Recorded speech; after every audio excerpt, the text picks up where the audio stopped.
Hello everyone, Hindi अध्ययन with Priyanka channel में आप सभी का स्वागत है। चलिए, आज का टॉपिक है लाल पान की बेगम कहानी। इसके पहले का क्लास में हम लोग 13 कहानी पढ़ चुके हैं। आज नेक्स्ट कहानी पढ़ने जा रहे हैं। चलिए देखते हैं। लाल पान की बेगम कहानी 1956 में प्रकाशित हुआ और ये कहानी फणीश्वरनाथ रेणु का है। फणीश्वरनाथ रेणु का परिचय हम लोग तीसरी कसम में देख चुके हैं, पढ़ चुके हैं। जो नहीं देखे हैं वो जाके पिछली क्लास की कहानी जरूर देखें। ठीक है।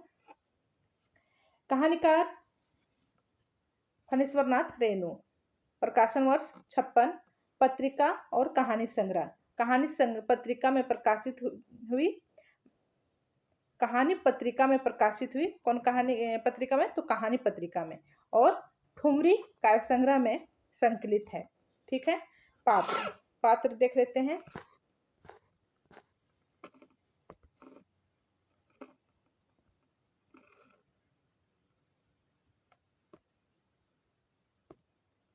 पात्र कौन कौन है? तो बिरजू की माँ जो नायिका है, बिरजू के पिता बिरजू, चंपिया, मखनी बुआ, सुनरी और जंगी की पोतुहू। ये 8 पात्र हैं इनके। याद रखिएगा, हमें याद रखना चाहिए, क्योंकि पात्र, कहानी संग्रह और प्रकाशन वर्ष ये अधिकतर एग्जाम में पूछा जाता है। अभी फिलहाल जेट का एग्जाम होने वाला है और उसका सिलेबस यूजीसी नेट का सिलेबस ही है, इसलिए हम लोग को याद रखना चाहिए और आप अच्छे से तैयारी में लग जाना चाहिए। विषय, कहानी का विषय है बैलगाड़ी पर बैठकर नाच देखने जाने के इर्द गिर्द बुनी गई यह कहानी मनचाही परिस्थिति न होने पर जो सारी बातें बिरजू की माँ को परेशान कर रही थी, वही अनुकूल परिस्थिति होने पर उसे सहज और भली प्रतीत होने लगी। ठीक है।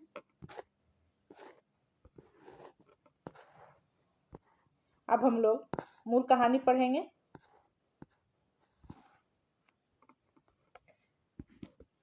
क्यों बिरजू की माँ नाच देखने नहीं जाएगी क्या? बिरजू की माँ शकरकंद उबाल कर बैठी मन ही मन गुड़ रही थी, यानी गुस्सा हो रही थी। अपने आंगन में 7 साल का लड़का बिरजू शकरकंद के बदले तमाचे खा कर आंगन में लोट पोट कर सारी देह में मिट्टी मल रहा था। यानी जो बिरजू है वो मार खाया था अपनी माँ से और वो अपने आंगन में लोट पोट मिट्टी सारे शरीर में अपना लगा लिया था। चंपिया के सिर भी चुड़ैल मंडरा रही। आधे आंगन धूप रहते जो गई सहुआइन की दुकान छोवा गुड़ लाने, सो अभी तक नहीं लौटी। दिया बाती की बेला हो गई है और आए आज लौट के जरा बखार बकरे की देह में कुकुर माछी लग रही थी। आने की बछड़ा उछड़ा जो बाहर में बंधा हुआ था, शाम हो जाने के बाद मच्छर लोग परेशान करने लगता है, वही बोल रही है। इसलिए बेचारा बागड़ रह रहकर खुद फांद कर रहा था। बिरजू की माँ बागड़ पर मन का गुस्सा उतारने का बहाना ढूंढ कर निकाल चुकी थी। पिछवाड़े की मिर्च की फूली गाछ बागड़ के सिवा और किसने कलेवा किया होगा। बागड़ को मारने के लिए वह मिट्टी का छोटा ढेला उठा चुकी थी कि पड़ोसिन मखनी बुआ की पुकार सुनाई दी। मखनी बुआ की पुकार सुनाई दी। क्यों बिरजू की माँ नाच देखने नहीं जाएगी क्या? एक कथन वेरी वेरी इंपॉर्टेंट पूछ सकता है किस कहानी से है या कौन बोला है। तो बिरजू की मखनी बुआ बोलती है बिरजू की माँ से। ठीक है।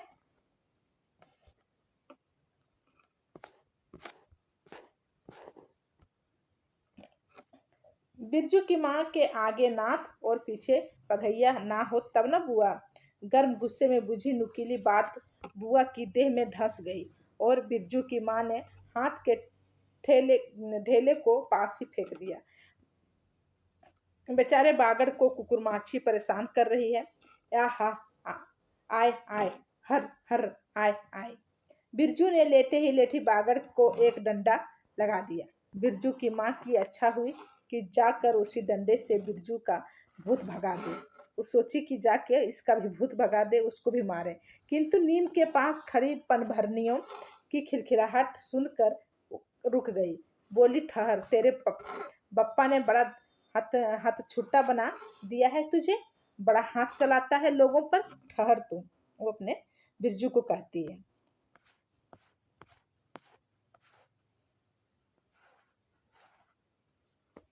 मखनी बुआ नीम के पास झुकी कमर से घड़ा उतार कर पानी भर कर लौटती पनभरियों में बिरजू की माँ की बहकी हुई बात का इंसाफ करा रही थी। जरा देखो तो इस बिरजू की माँ को, 4 मन पाट जूट का पैसा क्या हुआ कि धरती पर पाँव ही नहीं रखते।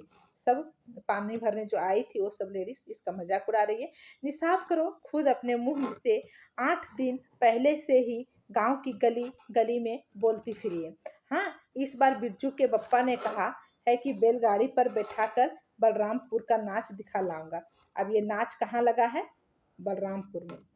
हमें याद रखना है कहाँ और किससे जाती है नाच देखने जाएगी? बैलगाड़ी पर बैठकर बलरामपुर।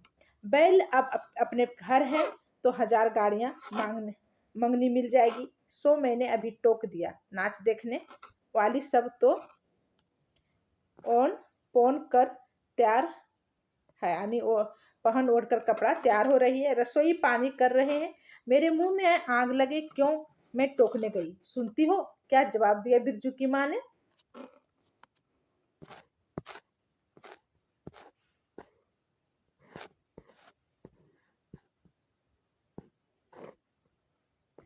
मखनी बुआ ने अपने पोपले मुंह के ओठों पर एक और मोड़ कर ऐठती हुई बोली निकाली, अरे हाँ हाँ, बिरजू की मैया के आगे नाथ और पीछे पढ़ैया ना हो तब न आया ना आ। जंगी के पोतहू बिरजू की माँ से नहीं डरती। वह जरा गला खोल कर ही कहती है, बुआ या सर्वे शीतल मिट्टी सर्वे सेटलमेंट के हाकिम के बासा पर फूल छाप किनारी वाली साड़ी पहन के तू भी भंटा की भेंटी चढ़ाती हो तो तुम्हारे नाम से भी 2-3 बीघा धनहर जमीन के पर्चा कट जाता। फिर तुम्हारे घर भी आज 10 मन सोना बंग पाठ होता, जोड़ा बैल खरीदता, फिर आगे नाथ और पीछे सैकड़ों पगैया झोलती। जंगी की पतुह मुंह जोर है, रेलवे स्टेशन के पास की लड़की है, 3 ही महीने हुए हैं गोयने की, नई बहू होकर आई है और सारे कुर्मा टोली की सभी झगड़ालू सासू से एकाध मोर्चा ले चुकी है, यानी सबसे झगड़ चुकी है। उसका ससुर जंगी दागी चोर है, सिर किलासी है, उसका कसम रंगी कुर्मा टोली का नामी लिटित, इसलिए हमेशा सिंह घुमाती फिरती है जंगी की पतोह, यानी उसका ससुर जो है सो जंगी तागी चोर है।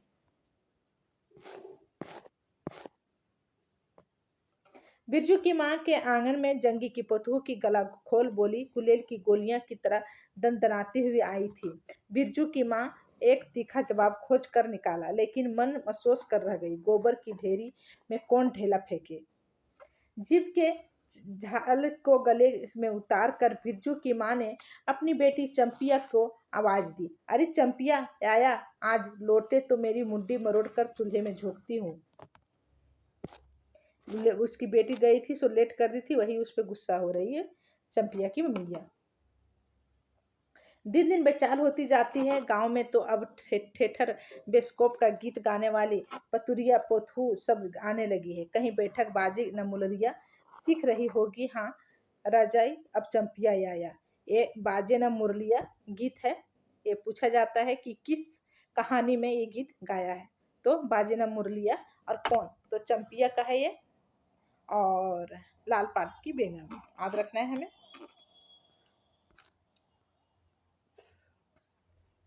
जंगी की पोतहू ने बिरजू की माँ की बोली का स्वाद लेकर कमर पर घड़े का संभाला और मटक कर बोली, चल दीदिया चल, इस मोहल्ले में लाल पान की बेगम बसती है, नहीं जानती? दोपहर दिन वो दोपहर रात बिजली की बत्ती भग भग कर जलती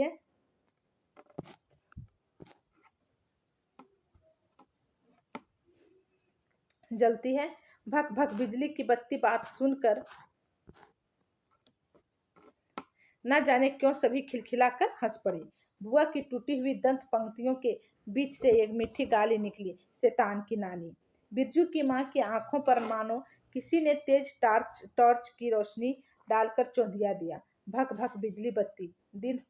3 साल पहले सर्वे कैंप के बाद गांव की जलन 2.5 औरतों ने एक कहानी गढ़ के फैलाई थी। चंपिया की माँ ने के आंगन में रात भर बिजली बत्ती भुक भुकाती थी। चंपिया की माँ के आंगन में नाक वाले जूते की छाप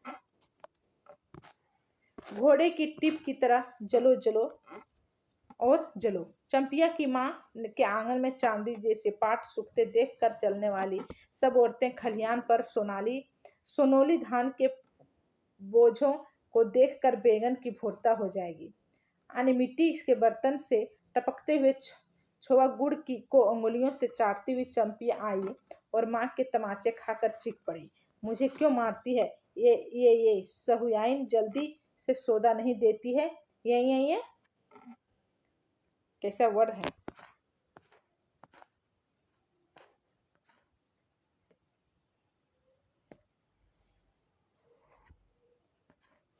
सहुआइन जल्दी सौदा नहीं देती है नानी। ये एक सहुआइन की दुकान पर मोती झरते हैं तो जड़ गाड़ कर बैठी हुई थी। बोल गले पर लात देकर कल्ला तोड़ दूंगी। हरजाही जो फिर कभी बाजे न मुलरिया गाते सुना। चला सीखने जाती है ट्यूशन की छोकरियों से। उसकी मैया गुस्सा रही है कि बाजे न मुलरिया अगर गाते हम सुना तो तुमको मारेंगे। यही सीखने के लिए जाती हो? बिरजू की माँ ने चुप होकर अपनी आवाज अंदाजी की। उसकी बात जंगी के झोपड़े तक साफ साफ पहुंच गई होगी। बिरजू बीती हुई बातों को भूल कर उठ खड़ा हुआ था और धूल झाड़ते हुए बर्तन से टपकते गुड़ को ललचाई निगाह से देखने लगा था। दीदी के साथ वह भी दुकान जाता तो दीदी उसे भी गुड़ चटाती जरूर। वह शकरकंद के लोभ में रहा और मांगने पर माँ ने शकरकंद के बदले चाटा मिला उसको।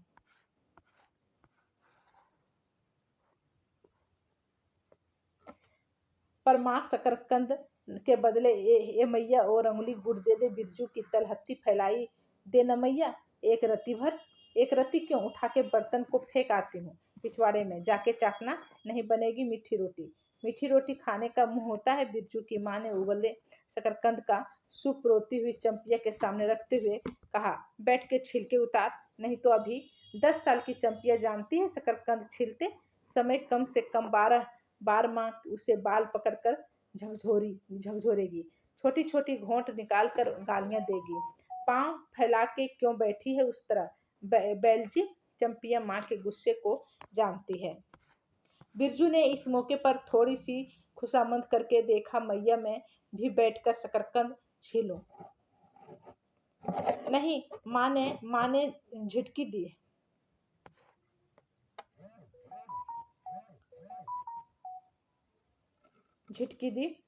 एक शकरकंद छीलेगा और 3 पेट में जाएगा तेरा।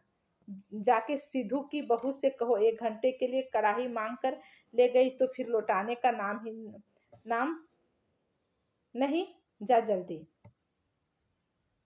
मुंह लटकाकर आंगन से निकलते निकलते बिरजू ने शकरकंद और गुड़ पर निगाहें दौड़ाई। चंपिया ने अपने झबरे केस की ओट से माँ की ओर देखा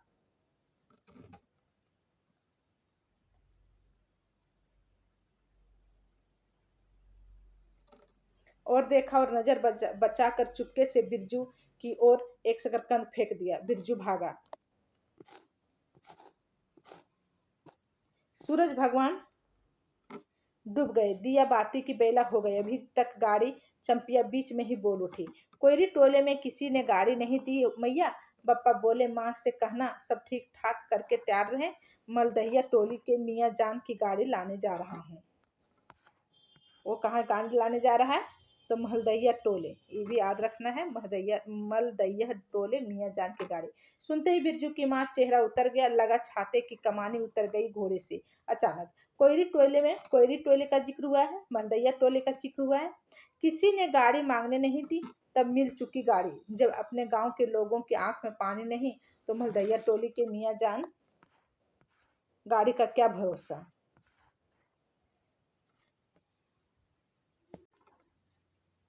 गाड़ी का क्या भरोसा, न 3 दिन न 13 में। क्या होगा, शकरकंद छील कर रख दे उठा के।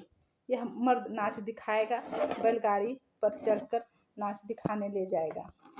चढ़ चुकी बैलगाड़ी पर, देख चुकी जी भर नाच। पैदल जाने वाली सब पहुँच कर पुरानी हो चुकी होंगी। वो बिरजू की मैया गुस्सा रही है बिरजू के बप्पा पर। बिरजू छोटी कढ़ाई सिर पर औंधा कर वापस आया। देख दीदिया, मिलिट्री टोपी, इस पर 10 लाठी मारने पर भी कुछ नहीं होता।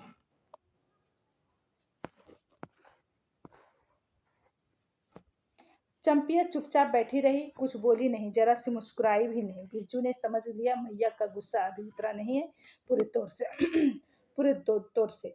मड़िया के अंदर कर बागड़ के बाहर भागती हुई बिरजू की माँ बड़बड़ाई, कल ही पंचकोड़ी कसाही के हवाले करती हूँ।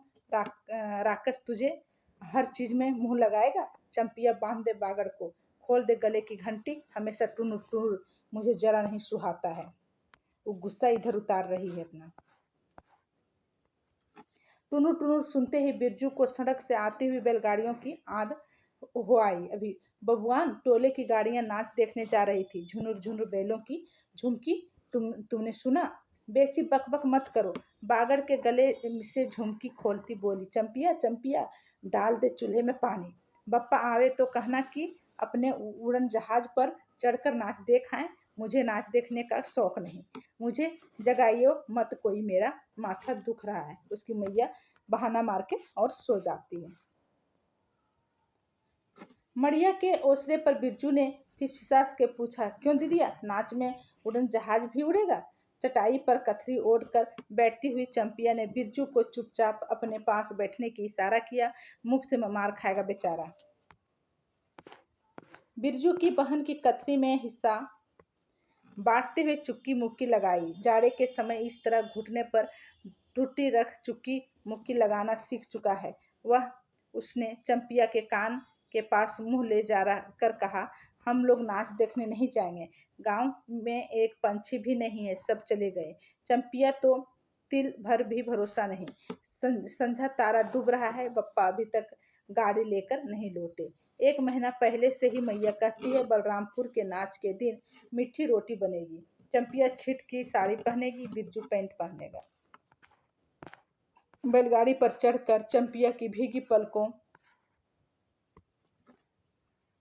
पर एक बूंद आंसू आ गया। बिरजू का भी दिल भर आया। उसने मन ही मन में इमली पर रहने वाले जिन बाबा को एक बैंगन कबूला। गाछ का सबसे पहला बैंगन उसने खुद जिस पौधे को रोपा है। जल्दी से गाड़ी लेकर पप्पा को भेज दो जिन बाबा। मड़िया के अंदर बिरजू की माँ चटाई पर पड़ी करवटें ले रही थी। मुंह पहले से किसी बात का मनसूबा नहीं बांधना चाहिए किसी को। भगवान ने मनसूबा तोड़ दिया, उसको सबसे पहले भगवान से पूछना है, यह किस चूक का फल दे रहे हो भोला बाबा? अपने जानते उसने किसी देवता पितर की मान मनोती बाकी नहीं रखी। सर्वे के समय जमीन के लिए जितनी मनोतियां की थी, ठीक ही तो महावीर की जी का रोट तो बाकी ही है। हाय रे देव, भूल चूक माफ करो महावीर बाबा। मनोती दूनी करके चढ़ाएगी बिरजू की माँ। बिरजू की माँ के मन में रह रख कर जंगी की पोथू की बातें चुभती है। भक भक बिजली बत्ती, चोरी चमारी करने वाली की बेटी पोथू जलेगी नहीं। 5 बीघा जमीन क्या हासिल की बिरजू के बप्पा ने? गांव की भाई खोखिया की आंखों में किरकिरी पड़ गई है। खेत में बाट लगा देख कर गांव के लोगों की छाती फटने लगी। धरती फोड़कर पाट लगा है। बैसाखी बादलों की तरह उमड़ते आ रहे हैं पाट के पौधे। तो अलान तो फलान, इतनी आंखों की धार भला फसल सहे। जहाँ 15 मन पाट होना चाहिए, सिर्फ 10 मन पाट काटा पर तोल के ओजन हुआ भगत के यहाँ। इसमें जलने की क्या बात है भला। बिरजू के बप्पा ने तो पहले ही कुरमा टोली के एक एक आदमी को समझा के कहा, जिंदगी भर मजदूरी करते रह जाओगे, सर्वे का समय आ रहा है, कड़ी करो तो 2-4 बीघे जमीन हासिल कर सकते हो। सो गांव की किसी पुत खोकी को भतार सर्वे के समय बाबू साहेब के खिलाफ खांसा भी नहीं। बिरजू के बप्पा को कम सहना पड़ा है। बाबू साहेब गुस्से में सर्कस नाच के बाघ की तरह घूमते हुए रह गए। उनका बड़ा बेटा घर में आग लगने की धमकी देकर गया। आखिर बाबू साहेब ने अपने सबसे छोटे लड़के को भेजा। बिरजू की माँ को मौसी कहके पुकारा। यह जमीन बापूजी ने मेरे नाम से खरीदी थी। मेरी पढ़ाई लिखाई इसी जमीन की उपज से चलती है। और भी कितनी बातें। खूब मोहना जानता है। उतना जरा सा लड़का जमींदार का बेटा है कि। चंपिया, बिरजू सो गया क्या? यहाँ आजा बिरजू, अंदर तू भी आजा। चंपिया, भला आदमी आए तो एक बार आज। बिरजू के साथ चंपिया अंदर चली गई। डिबरी बुझा दे, बप्पा बुलाए तो जवाब मत देना, खपच्ची गिरा दे। भला आदमी रे, भल आदमी, मुंह देखो जरा इस मर्द का। बिरजू की माँ दिन मंजा न देती रहती तो ले चुके थे जमीन, और रोज आकर माथा पकड़ के बैठ जाए। मुझे जमीन नहीं लेनी है बिरजू की माँ, मंजूरी ही अच्छी, जवाब देती थी बिरजू की माँ। खूब सोच समझ के छोड़ दो, जब तुम्हारा कलेजा ही स्थिर नहीं होता तो क्या होगा। जोरू जमीन जोर के, नहीं तो किसी और के। बिरजू के बाप पर बहुत तेजी से गुस्सा चढ़ता ही जाता है। बिरजू की माँ का भाग ही खराब है जो ऐसा गोबर गणेश घरवाला उसे मिला। कौन सा शौक मौज दिया उसके मर्द ने। कोल्हू के बैल की तरह खट कर सारी उम्र काट दी इसने। यहाँ अपने हस्बैंड को वो गाली दे रही है। कभी एक पैसे की जलेबी भी लाकर दी उसके कसम ने। पाट के दाम भगत के यहाँ से लेकर बाहर ही बाहर बैल हटा चले गए। बिरजू की माँ को एक बार नमरी लोट देखने भी नहीं दिया। आंख से बैल खरीद लाए। उसी दिन से गांव में ढिंडोरा पीटने लगे। बिरजू की माँ इस बार बैलगाड़ी पर चढ़कर जाएगी नाच देखने, दूसरे की गाड़ी के भरोसे नाच दिखाएगा। वो मन ही मन गुस्सा हो रही है। अंत में उसे अपने आप पर क्रोध आया। वह खुद भी कुछ काम नहीं, उसकी जीभ में आग लगी। बैलगाड़ी पर चढ़कर नाच देखने की लालसा किस कुसमय में उसके मुंह से निकली थी, भगवान जाने। फिर आज सुबह से दोपहर तक किसी न किसी बहाने उसने 18 बार बैलगाड़ी पर नाच देखने की चर्चा छेड़ी। लो खूब देखो नाच, कथरी के नीचे दुसाले का सपना। कल भोरे पानी भरने के लिए जब जाएगी पतली जीभ वाली पतुरिया, सब हंसती जाएगी। सभी जलते हैं उससे। हाँ भगवान, दाढ़ी हजार भी, 2 बच्चे की माँ होकर भी वह जस का तस है। उसका घरवाला उसकी बात में रहता है। वह बालों में गरी के तेल डालती है। उसकी अपनी जमीन है किसी के पास एक घुर जमीन भी। अपने इस गांव में जलेंगे नहीं। 3 बीघे में धान लगा हुआ है। यह गहनी लोगों को विपरीत से बचे। तब तो बाहर बैलों की घंटियां सुनाई पड़ी। तीनों सतर्क हो गए, उत्कर्ण होकर सुनते रहे। अपने ही बैलों की घंटी है। क्यों रे चंपिया? चंपिया और बिरजू ने प्राय एक ही साथ कहा, हूँ। चुप, बिरजू की माँ ने फिसा कर कहा। शायद गाड़ी भी है, घर घर आती है ना। दोनों ने फिर हुंकारी भरी। चुप, गाड़ी नहीं है तो चुपके से टट्टी में छेद करके देख तो। आ चंपी, भाग के आ चुपके चुपके। चंपिया बिल्ली की तरह होले होले पाँव से टट्टी के छेद से झाँक आई। हाँ मैया, गाड़ी भी है। बिरजू हड़बड़ा कर उठ बैठा। उसकी माँ ने उसका हाथ पकड़कर सुला दिया। बोले मत। चंपिया भी गुदड़ी के नीचे घुस गई। बाहर बैलगाड़ी खोलने की आवाज हुई। बाहर बैलगाड़ी की। बिरजू के बाप ने बैलों को जोर से डांटा। हाँ, आ गए घर। घर आने के लिए छाती फटी जाती थी।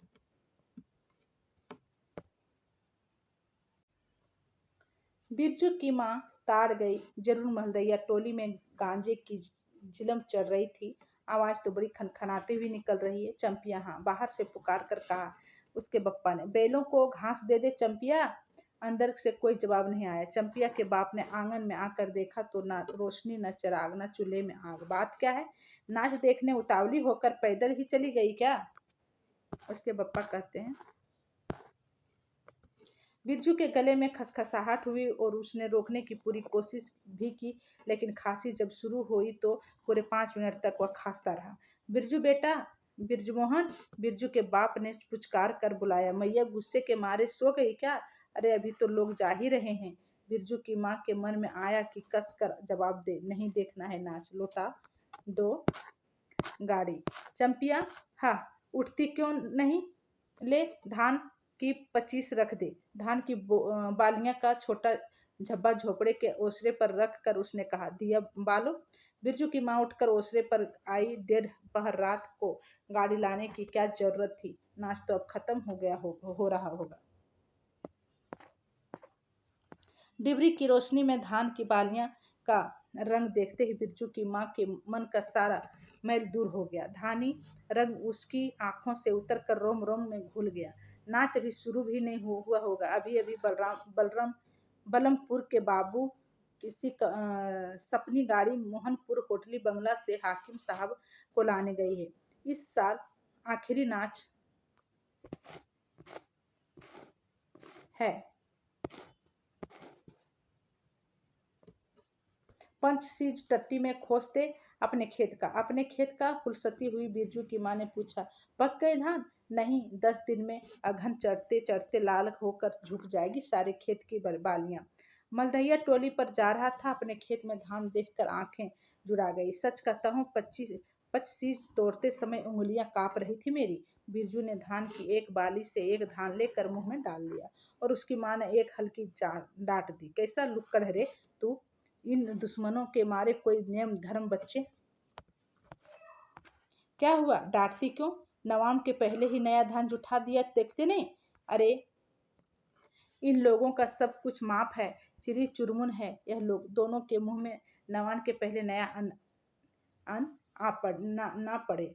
इसके बाद चंपिया ने भी धान की बाली से 2 धान लेकर दांतों तक दबाए और मैया, इतना मीठा चावल और गमकता भी है ना दीदिया। बिरजू ने फिर मुंह में धान लिया। रोटी पोटी तैयार कर चुकी क्या? बिरजू के बाप ने मुस्कुराकर पूछा। वाह, पूछा नहीं, मान भरे सुर में बोली बिरजू की माँ। जाने का ठीक ठिकाना नहीं और रोटी बनाती। वाह, खूब हो तुम लोग। जिसके पास बैल हैं उसे गाड़ी मांगने नहीं मिलेगा भला। गाड़ी वालों को भी कभी बैल की जरूरत होगी, पूछेगा तब। कोरी टोयला वालों से ले, जल्दी से रोटी बना ले, देर नहीं होगी।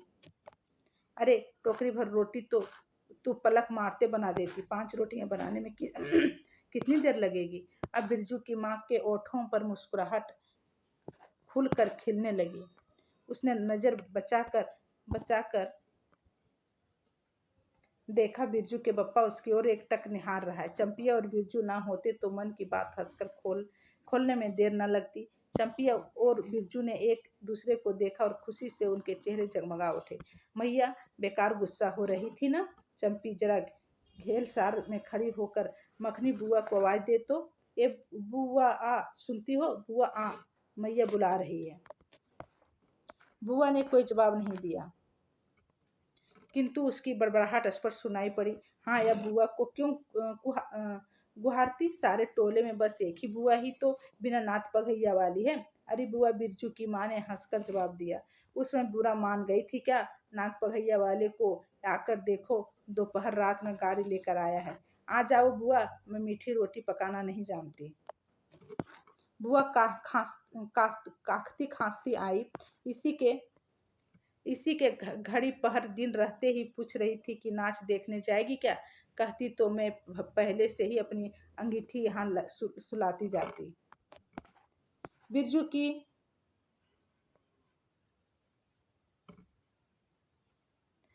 की माँ ने बुआ को अंगीठी दिखला दी और कहा, घर में अनाज दाना वगैरह तो कुछ है नहीं, एक बगाड़ है और कुछ बर्तन बासन। सो रात भर के लिए यहाँ तंबाकू रख जाती हूँ, अपना हुक्का ले आई हो ना बुआ, बुआ को तम्बाकू मिल जाए तो रात भर क्या 5 रात बैठकर जाग सकती है। बुआ ने अंधेरे में टटोर कर तम्बाकू की अंदाज किया और ओहो, हाथ खोलकर तम्बाकू रखा है। बिरजू की माँ ने और एक वह सब्याइन, राम कहो उस रात को अफीम की गोली की तरह एक मटर भर तम्बाकू रख कर चली गई। गुलाब बाग मेले और कह गई कि डिब्बी भर तम्बाकू है। बिरजू की माँ चूल्हा सुलगाने लगी। चंपिया ने शकरकंद को मसल कर गोले बनाए और बिरजू सिर पर कढ़ाई औंधा कर अपने बाप को दिखलाने लगा। मलटेरी टोपी, इस पर 10 लाठी मारने पर भी कुछ नहीं होगा। सभी सभी ठट्ठा कर हंस पड़े। बिरजू की माँ हंसकर बोली, ताखे पर 3-4 मोटे शकरकंद है, दे दे बिरजू को। चंपिया, बेचारा शाम से ही बेचारा मत कहो मैया, खूब सचारा है। अब चंपिया चहकने लगी। तुम क्या जानो कथरी के नीचे मुंह क्यों चल रहा था बाबू साहब का। ही बिरजू के टूटे दूध के दांतों के फांक से बोली निकली। ब्लैक मार्टिन में 5 शकरकंद खा लिया। हा हा हा। सभी फिर ठठाकर हंस पड़े। बिरजू की माँ ने बुआ का मन रखने के लिए पूछा, एक कनवा गुड़ है, आधा दूं बुआ। बुआ ने गदगद होकर कहा, अरे शकरकंद तो खुद मीठा होता है, उतना क्यों डालेगी।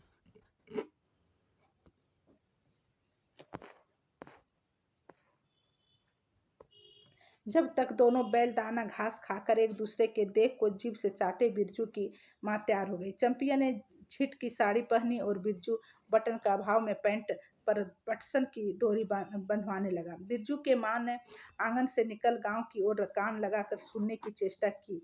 इतनी देर तक भला पैदल जाने वाला रुके रहेंगे।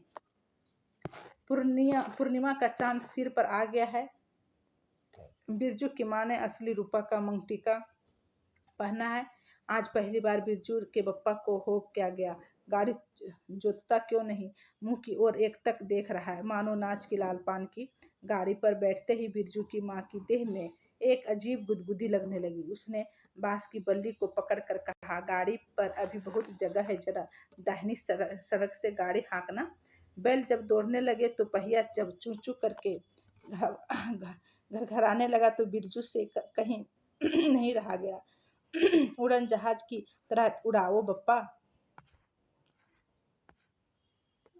गाड़ी जंगी से पिछवाड़े पहुंची। बिरजू की माँ ने कहा, जरा जंगी से पूछो ना, उसकी पतू नाच देखने चली गई क्या। गाड़ी के रोकते ही जंगी के झोपड़े से आती हुई रोने की आवाज स्पष्ट हो गई। बिरजू ने के बप्पा ने पूछा, अरे जंगी भाई, काहे कनरोहट हो रहा है आंगन में। जंगी घूर ताप रहा था। बोला, क्या पूछते हो रंगी, बलरामपुर से लौटता नहीं पुथोइया नाच देखने कैसे जाए। आसरा देखते देखते उधर गांव की सभी औरतें चली गई। अरे टीसन वाली, तू रोती है काहे। बिरजू की माँ ने पुकार कर कहा, आजा झट से कपड़ा पहनकर, सारी गाड़ी पड़ी हुई है, बेचारी आ जल्दी, आ जा जल्दी। बगल के झोपड़े से राधे की बेटी सुनरी ने कहा, काकी गाड़ी में जगह है, मैं भी जाऊंगी। बांस की झाड़ी के उस पार रेना खवास का घर है, उसकी बहू भी नहीं गई है। गिलट का झुमकी कड़ा पहनकर झमकती आ रही है। आजा, जो बाकी रह गई है सब आजा जल्दी से। जंगी की पतहू लरेना की बीबी और राधे की बेटी सुनरी तीनों गाड़ी के पास आई। बैल ने पिछला पैर फेंका। बिरजू के बाप ने एक भद्दी काली दी। साला लाथर मार कर लंगड़ी बनाएगा पतहू को। सभी ठठाकर हंस पड़े। बिरजू के बाप ने घूंघट में झुकी दोनों पतहू को देखा। उसे अपने खेत की झुकी हुई बालियों की याद आ गई। जंगी की पतहू का गोयना 3 ही मास पहले हुआ है। गोने की रंगीन साड़ी के कड़वे तेल और लटवा सिंदूर की गंध आ रही है। बिरजू की माँ को अपने गोने की याद आई। उसने कपड़े की गठरी से 3 मीठी रोटियां निकाल कर कहा, खा ले एक एक करके, सिमराहा की सरकारी कूप में पानी पी लेना। गाड़ी गांव से बाहर होकर धान के खेतों के बगल में से जाने लगा। चांदनी कार्तिक की खेतों से धान के झड़ते फूलों की गंध आती है। बांस की झाड़ी में कहीं द्विधि की लता फूली है। जंगी की फतूहू ने एक बीड़ी सुलगा कर बिरजू की माँ को और बढ़ाई। बिरजू की माँ का अचानक याद आई चंपिया, सुनरी, लरेना की बीबी और जंगी की पतहू, ये चारों ही गांव में बेस्कौफ की गीत गाना जानती है खूब। गाड़ी की लिक धन खेतों के बीच होकर गई। चारों ओर गोने की साड़ी की खसखसाहट जैसी आवाज होती है। बिरजू की माँ ने माथे के मंगटीके पर चांदनी छिटकती है। अच्छा, अब एक बेस्कोप की गीत गा। तो चंपिया डरती है काहे, जहाँ भूल जाओगी बगल में मास्टरनी बैठी ही है। दोनों पोथुओं ने तो नहीं, किंतु चंपिया और सुंदरी ने खखार कर गला साफ किया। बिरजू के बाप ने बैलों को ललकारा, चल चल भैया, और जरा जोर से गा रे चंपिया, नहीं तो बैलों को धीरे धीरे चलने को कहूंगा। जंगी के पोथू ने चंपिया के कान के पास घूंघट ले जाकर कुछ कहा और चंपिया ने धीमे से शुरू किया। चंदा की चांदनी गीत का नाम है, ये हमें याद रखना है। बिरजू को गोद में लेकर बैठी उसकी माँ की इच्छा हुई कि वह भी साथ साथ गीत गाए। बिरजू की माँ ने जंगी के पोथू को देखा, धीरे धीरे गुनगुना रही है, वह भी कितनी प्यारी पोथू है। गोने की साड़ी में से एक खास किस्म की गंध निकलती है। ठीक ही तो कहा है उसने, बिरजू की माँ बेगम है, लाल पान की बेगम। यह तो कोई बुरी बात नहीं। हाँ, वह सचमुच लाल पान की बेगम है। लाल पान की बेगम कौन है? तो जंगी की पोतू हो। बिरजू की माँ ने अपने नाक पर दोनों आंखों को केंद्रित करने की चेष्टा करके अपने रूप की झांकी ली। लाल साड़ी की झिलमिल किनारी मंगटिका पर चांद। बिरजू की माँ के मन में अब और कोई लालसा नहीं, उसे नींद आ रही है। चलिए, कहानी खत्म हुआ। फिर से मिलते हैं नेक्स्ट क्लास में। तब तक के लिए धन्यवाद।